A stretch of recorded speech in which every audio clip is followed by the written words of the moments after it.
एक बड़ी प्यारी कथा आती है।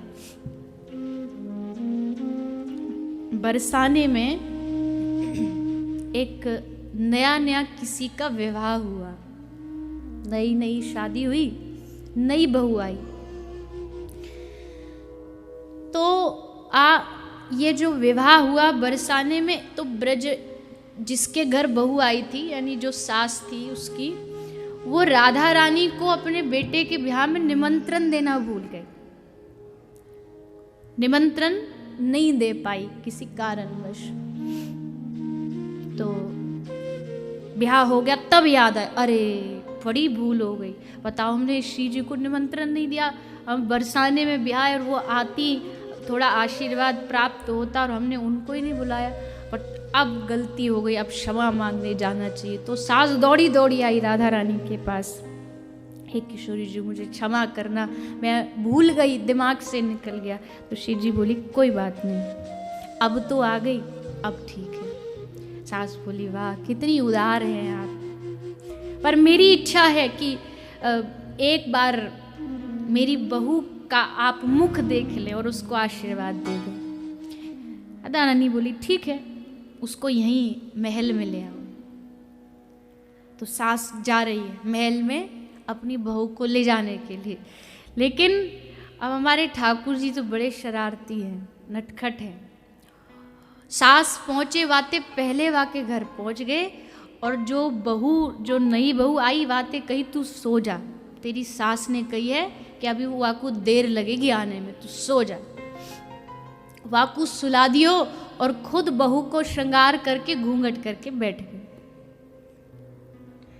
अब सास आई, सास ने देखी आहा बड़ी मर्यादित बहू है, देखो कैसे एकदम संकोच में, नई नई आई तो थोड़ा संकोच है, घूंघट करके बैठी है। चल, वो ऐसे इशारे से पूछा कहाँ? बोले तुझे हमारी ब्रज की जो ठकुरानी है उनके दर्शन कराने लेके चलूं, चल मेरे साथ। चलेगी?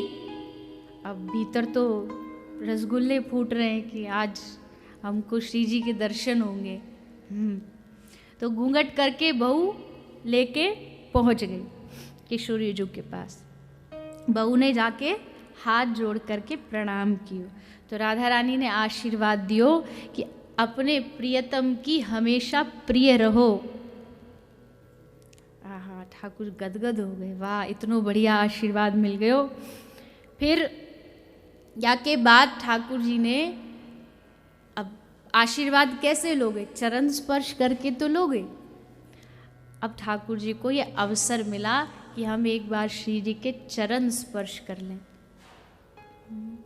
तो ठाकुर जी चरण स्पर्श करते।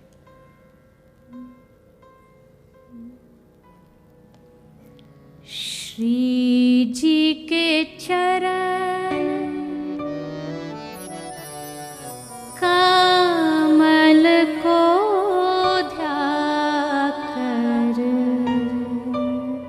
श्री जी के चरण कमल को ध्याकर, श्री जी के चरण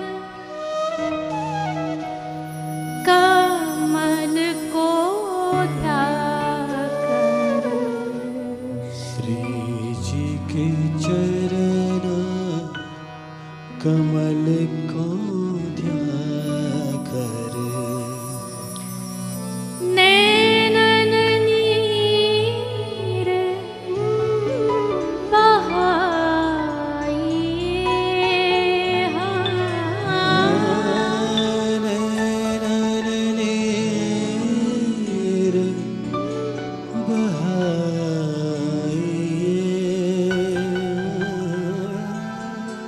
नैनन नीर बहाइए।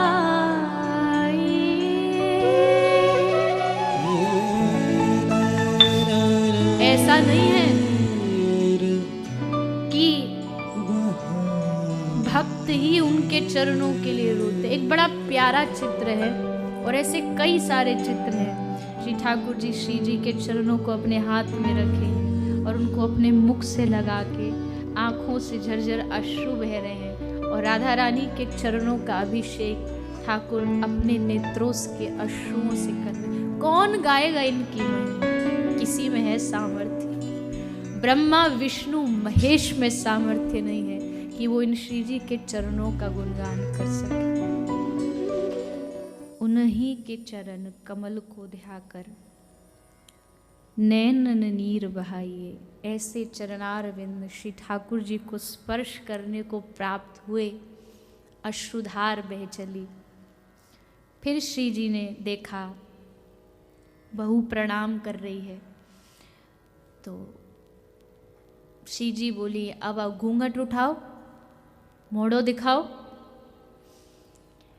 तो अब ठाकुर जी घूंघट करे बैठे, बोले सास सोचिए तो बड़ी बेशरम बहू आ गई। अरे हम यहाँ को मोड़ो दिखाने के ताई लाए हैं राधा रानी के पास, कह के कि मुख आप ही पहले देखोगी, और ये तो मना कर रही है। तो ये कैसी दुल्हन, श्री जी की आज्ञा नहीं मानती, पूरा ब्रज जिनके चरणों में लेटा रहता है और ये उन्हीं की आज्ञा को नहीं मान रही है। तो श्री राधा रानी ने कहा अच्छा मुंह नहीं दिखाएगी हमें? बोले नहीं। राधा रानी बोली मुंह दिखाई में हम अच्छी अच्छी वस्तु देंगे तुमको, हार श्रृंगार वस्त्र आभूषण सब प्रदान करेंगे, अब अपनो मुंह दिखा दे। पर फिर भी सखी बोली बड़ी हटीली बहू है तू तो। अरे श्री जी कह रही है तो को मुंह दिखा दे, श्री जी उतावली हो रही है, तेरो मुख देखने अधीर हो रही है और तू उनको अधीर कर रही है, जब सब कुछ देने को तैयार है। पर श्री जी को आभास हो रहा कुछ तो है इस बहू में। वो तो अरे नजदीक की बात छोड़ो, कहीं दूर से कृष्ण के पीताम्बर को वायु भी स्पर्श करके आ जाए तो भी पहचान जाती है कि मेरे प्रियतम का ये सुगंध है। वो नहीं पहचानेंगी सामने कौन बैठा है, पर लीला कर रही है। तो अरे दिखा दे सखी कहती है श्री जी लगे याकू तुम्हारो नेग पसंद नहीं आयो, अभी कछु बढ़ानो पड़ेगो, नेग बढ़ेगो तो ही मोड़ो दिखाएगी। तो श्री जी बोली तेरो नेग बढ़ा दूं, अगर याते संतुष्टि नहीं है रही तेरी तो मैं तो को कुछ और दूं और बढ़ के दूं। तो बोली तो श्री जी बोली याते बढ़ के का दूं, हार आभूषण श्रृंगार सब दे दिए। अच्छा एक काम कर, आज कहते हैं ना श्री जी कभी कभी द्वार खोल देती है अपने भंडार का, तो आज खोल दिया। तो बोली कि मैं तुझको, तू मुंह दिखाई में तुझको निज महल में रख लूंगी अपने पास। आहा बस अब तो क्या ही बोले, निज महल में वास मिले।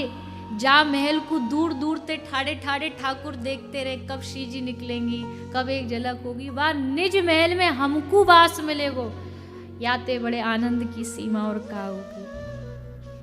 ललिता कह रही अरे पगली तो को इतना आशीर्वाद प्राप्त हो, ये तो हमको भी ना मिलो कभी, हम भी दर्शन करके सेवा करके घर को चली जाएं, पर निज महल में रखूंगी ये आशीर्वाद तो केवल तो को मिलो, अब देर मत कर। और जैसे ठाकुर जी ने घूंघट उठाया तो पूरी सभा में सन्नाटा छा गया। अरे ये कौन सी बहू आई है, सखी सहचरी सब ओढ़ के ओढ़नी हंसने लगी जोर जोर से लज्जा के मारे। तो श्री जी कहती अरे लाल जी आप इतनी कष्ट काय को करके आए, अरे आपकी मुंह दिखाई तो मैं त्रिभुवन वार दूं, ये कौन सी बड़ी बात है। पर ठाकुर जी कहते हैं हमको त्रिभुवन ना चाहिए, आपको निज महल को वास की जो हमारी आस ही सो पूरी है, वही याते बड़ो उपहार हमारो कोई नहीं है सके। आज भी लाल जी जो संग विराजे ना श्री जी के महल में ठाकुर जी, ये तबते ही ठाकुर को वहाँ श्री जी के ढोरे महल में राधा रानी ने वास दे दियो कि अब आप नित्य निरंतर यही हमारे संग विराजो। क्योंकि प्रगति तो नारायण भट्ट गोस्वामी पाद ने तो श्री जी को ही प्रकट करो ना, तो श्री जी ने कृपा करके उनको लाल जी को ये सौभाग्य भी प्रदान कर दिया।